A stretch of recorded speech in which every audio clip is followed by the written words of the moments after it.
கண்ணனோட காலடியை புகழ்ந்து பாடுறதுக்காக வந்திருக்குன்னு ஆண்டாள் சொல்றாங்க.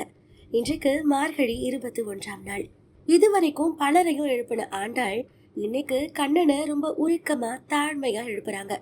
ஆயர்பாடியோட செல்வ செழிப்பை இதுல அழகா சொல்லியிருக்காங்க. அங்க இருக்கிற பசுமாடுகள் எப்படின்னா மடிய பிடிச்சு கறக்கவே வேண்டாமா, அதுங்களா பால் கொடுக்குமா. அந்த பால் நிரம்பி வழிஞ்சு பால் கறக்கிற பாத்திரங்கள் எல்லாம் நிறைஞ்சு வழியுமா.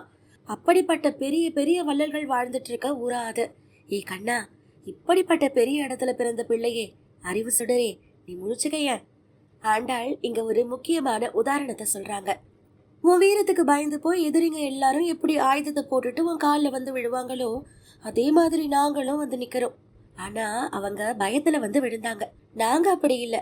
உன் மேல இருக்கிற அன்பால எங்க அகங்காரம் எல்லாத்தையும் விட்டுட்டு வேற வழியே இல்லைன்னு உன் திருவடியை பிடிச்சுக்க வந்திருக்கோம். உன் காலடியை புகழ்ந்து பாடுறதுக்காகவே வந்திருக்கோம். அதனால எங்களை ஏத்துக்கிட்டு அருள் செய்யு ஆண்டாள் சரணாகதி அடைகிறாங்க.